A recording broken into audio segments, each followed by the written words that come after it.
Welcome back to State of the Steelers, where today we're talking about 2024 already. What changes to expect. Mike Tomlin had a press conference yesterday, and in my opinion, quite a bit of clues what to expect. Let's break it down. Let's talk about it. First, let's talk about Mike Tomlin is expected to return during his press conference. He spoke a little bit about, the possibility of him returning and how he was confident that those things were going to work itself out and that he would be getting an extension.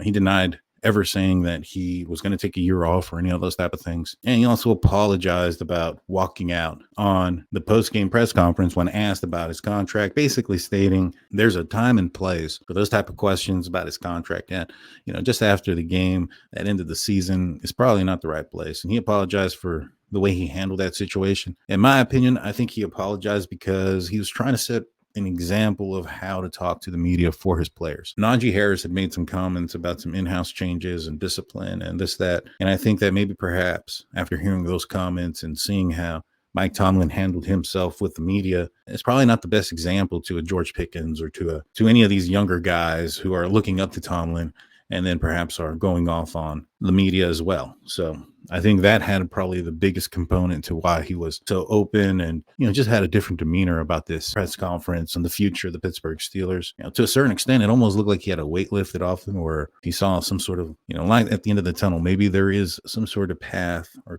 clearer path to where they want to go. I don't know. Just kind of felt that way, in my opinion. So outside of Mike Tomlin returning or not returning, the biggest question of the day was on, the quarterback position.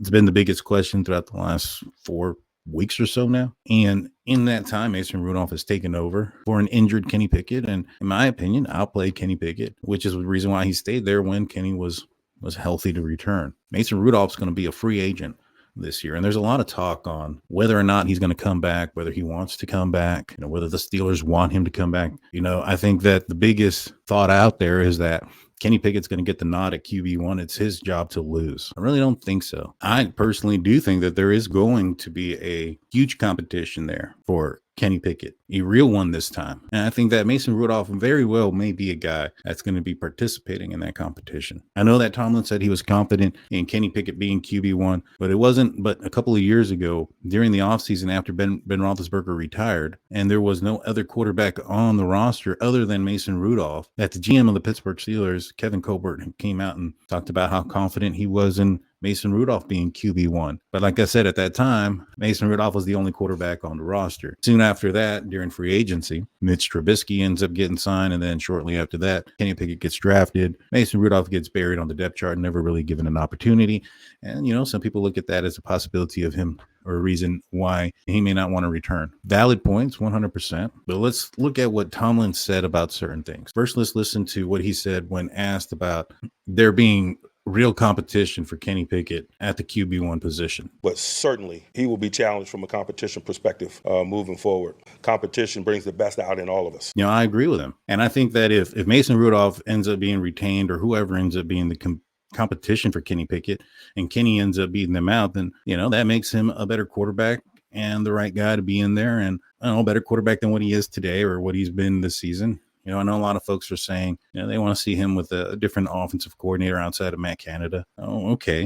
I mean, I get it. I understand that. I personally don't think that you're going to see a huge difference in play on the field if you had 2 good quarterbacks and 1 bad offensive coordinator. To me, I feel that if one quarterback struggled under a game plan or the offensive coordinator and another one didn't, it doesn't sound like it was the coordinator the problem. But again, Mason Rudolph didn't play under Matt Canada either. So who knows? I do know that in the 6 quarters or so, Kenny Pickett played without Matt Canada as his offensive coordinator, that I think he put up 19 points altogether. Now, I know I get it. It looked better. He got the yards. But in my opinion, I think results matter. I don't like it when those Myles Garrett apologists or whatever you want to call them, come out and say that Myles Garrett is a better pass rusher than TJ Watt, or a better player, should be defensive player of the year because, majority of his plays on the field are rushing the quarterback as he's a designated pass rusher, and TJ Watt is an outside linebacker, and yet TJ Watt ends up getting more production. He's gotten more sacks, interceptions, tackles for loss across the board. And yet you'll have these individuals that come out saying, no, Myles Garrett had a pass win rate or whatever. I don't even know, some kind of weird stat that says he's better than TJ Watt. Well, I'll take TJ Watt over Myles Garrett, and I'll take the results over Myles Garrett 100 over 100 at times. I'll take the production. And I'll tell you this, when it comes to any position, I'll take the production and what happens on field in stadiums over the possibility or the potential that somebody may have who has been unable to show that they can actually show their full capabilities. And when it comes to Mason Rudolph and the Pittsburgh Steelers, I do think that the Steelers are going to make a good attempt to re-sign him. In this press conference, Mike Tomlin finally talked well about Mason Rudolph, said a few good things about him. And Mike Tomlin spoke about how he could be a huge component to the quarterback competition going into 2024. And then after all that, after the reporters were asking about where the competition was going to come from, if perhaps it was going to come from the draft, they got into other subjects. And then at the end, towards the end of the conference, a reporter asks him if perhaps free agency is an option for competition for Kenny Pickett. And let's listen to what Mike Tomlin said. Does that interest, when you look outside to bring in competition for Kenny, extend to that? Again, I'd be speculating at this juncture. We're just at the early stages of it. I will acknowledge, obviously, that Mason Rudolph is scheduled to be a free agent, and we do have interest in doing continual business with him. So he could have talked about any other free agent, say, yeah, we're going to go look outside. We're going to look at options. I mean, those are things that have been cliche and things that have been said in the past when it came to Mike Tomlin and Kevin Colbert or Omar Khan when it came to talking about possibilities of acquiring talent for competition. That he went and talked about Mason Rudolph and how they want to continue to do business with him. Find out if that's true. Let's listen to what he says about the franchise wanting to do business with him. Is it the hope of the franchise that Mason Rudolph will be back in providing that competition? It is, but he is a free agent, and it is free agency. So it is the hope of the franchise. And these are two different parts of the conversation. This is an earlier part where he says that it is the goal of the franchise to, have maybe perhaps Mason Rudolph be a part of the competition going into next year, meaning that, re-sign him. He said it is a objective for the Steelers to sign him. And then later on at the end of the conference, when asked about free agents maybe coming in and that being a possibility, he goes back to Mason Rudolph. So the franchise is considering bringing him back. What does Mike Tomlin think about him? Mike, did Rudolph change your perception of him or what he might be capable of this year? Oh, certainly. I don't think that any of us can deny what we've seen over the last month or so. I cannot underscore how impressive it is to be ready. Like I said, he was actually talking very well about Mason Rudolph this time. I think that there is going to be a push. I mean, the franchise wants to work with him. The coach wants to work with him. How do the players feel? First, let's find out what George Pickens thinks of Mason Rudolph. Mike Tomlin said that the mentality going into this week was scared money don't make money, that you guys were going to take shots. How much was that something that you feel like you guys just embodied as a team? I just feel like I said, once again, the plays that we had dialed up, Mason just, let it rip. It's all up to the QB, and I feel like he was taking more shots personally. George Pickens felt that Mason Rudolph was taking more shots personally. It wasn't so much about aggressiveness or this or that going down the field. It was the change of the quarterback play is what made a difference there.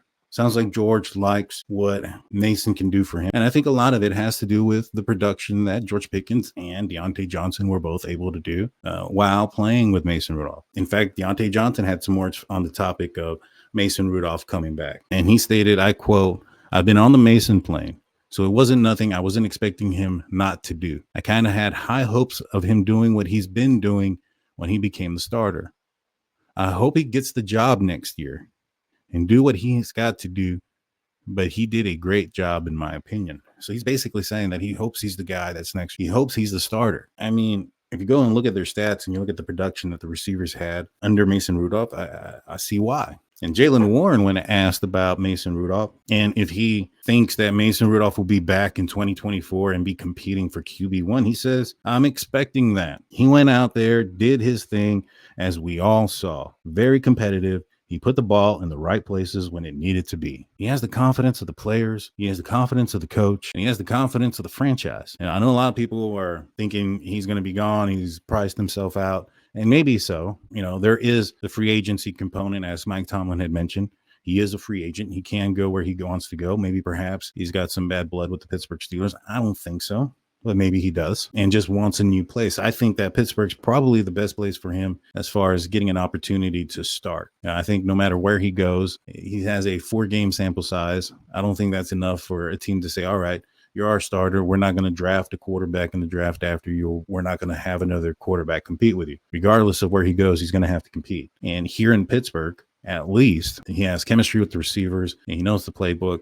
And he's got a great opportunity to be the guy. He's got the confidence, as I mentioned, to the players, coach, and franchise. I think Pittsburgh would probably be the best place for him to get an opportunity to be a starter. Are they going to pay him a lot of money? I don't know. I don't think they're going to pay him QB1 money that, you're guaranteed to start. I would expect something maybe around what Mitch Trubisky was making, maybe even up to about 10 to 12 million a year for 2 years or so. I think the Steelers learned their lesson about not paying homegrown players and allowing players like a Cam Sutton to get out of the building because they didn't want to pay the extra couple $1 million to keep him in. Imagine how much better the Pittsburgh Steelers defense would have been this year with a Cam Sutton, Joey Porter Jr. combination versus Levi Wallace and Patrick Peterson, rotation there. I think this season probably has a much different outlook. So maybe perhaps they're willing to fork up the money. But like I said, there's that component of Mason Rudolph. Let's see, what did Mason Rudolph have to say when it came to, him coming back? He said, I love the Pittsburgh Steelers. They've been my only home for 6 years. We'll see what happens. Like I said, it's not really my decision.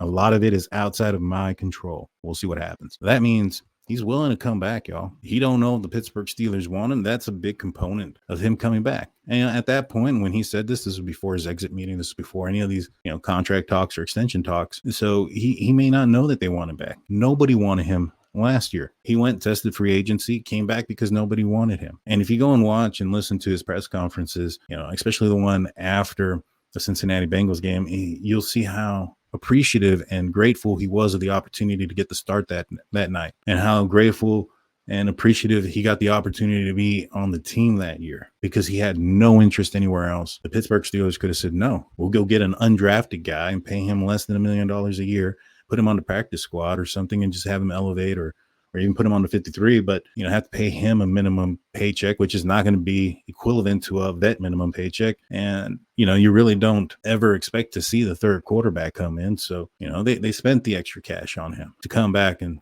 be the scout team guy. I don't think the Steelers ever expected him to enter into the game, but he did, and he did well. And like Tomlin said, he did so well that he has changed his opinion about him and what he thinks of his game and what he can do. I don't know, guys. And like I said, he's not signed yet, so there's a good chance that it may not be him.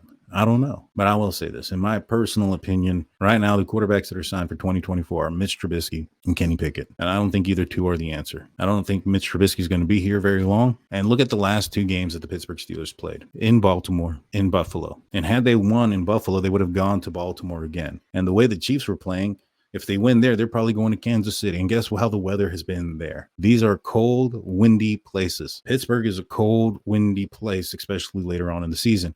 And if the team is going to go where you hope or expect it to go, they're going to have to go into stadiums that are cold and windy. The Bills, the Ravens, the Chiefs are probably the teams that you're most likely to see in the playoffs. Yeah, you might run into the Texans or Miami or Jacksonville, but what are the chances that those are the 3 teams you're playing all the way through? And are you going to hope that that's what you end up getting in a situation where you're playing in perfect weather down late in the season because the quarterback maybe struggles with pushing the ball down the field? One of the things that Mike Tomlin said in an earlier press conference about pushing the ball down the field and Mason being able to do so was arm talent. The straight up arm talent is what he said. Play in the North. A strong arm is needed. So if Mason ends up going, I hope that they bring in somebody else, somebody that can fling the ball around. Me personally, I hope it's not Russell Wilson. Just me personally. I think he's a little bit overrated, over the hill type of situation. I hoped it wasn't Mitch Trubisky, so I may not say any more about it because Mitch Trubisky ended up being the guy that the Steelers signed in the offseason after I said that. So if I was running the show, which is probably a good thing I'm not, but if I was, I would have personally liked to have seen Mason Rudolph come back to compete with Kenny Pickett for the number 1 position, and then also draft a quarterback that could potentially be a guy, have some of those intangibles, maybe not somebody that's ready to go right now, somebody I'm not going to draft first 2 rounds of the draft, maybe somebody can get in the 3rd or 4th or 5th, someone who can sit behind Mason Rudolph for a couple of years and learn. And at the end of the day, if Mason Rudolph just ends up becoming a franchise guy, you didn't invest the 1st round pick in this guy. I mean, look what happened to Mason. He was picked in the 3rd round. He was expected to possibly be the heir apparent to Ben Roethlisberger. It didn't happen for him. Ben stayed longer, and other players came in and apparently outperformed him. So if Mason goes out there and outperforms a 3rd round pick, it's not that big of a deal. Now, also in this press conference, Mike Tomlin talked a little bit about the offensive coordinator situation. Gave a lot of clues there too. He said that basically they're going to be looking outside of the organization this time around. He doesn't see Sullivan or Faulkner as possibilities right now.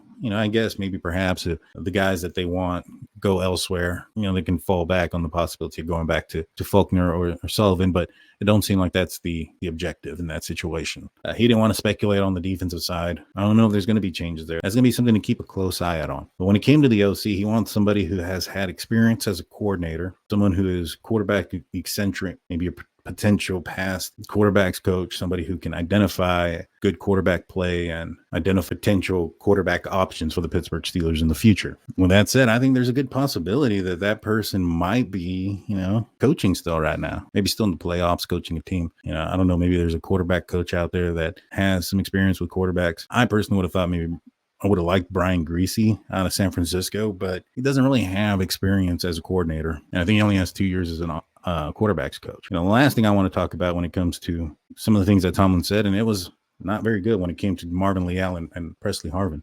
He acknowledged that their play wasn't good enough. He acknowledged that Presley Harvin wasn't consistent enough at the latter end of the season. And he said that, DeMarvin Leal wasn't doing enough to be a component, a formula for winning the football game. Didn't look too good for those two guys. I expect to see those two guys to be changed, or some other players coming in, especially on the defensive line. Cam Hayward was injured the entire year. There's a contract situation. I'm not sure if he's going to be able to come back, but we'll see. It's just the start. That's all I got for you guys today. I hope you guys like and subscribe. Hit that notification button if you haven't done so already. But with that being said, I'm out of here. Peace.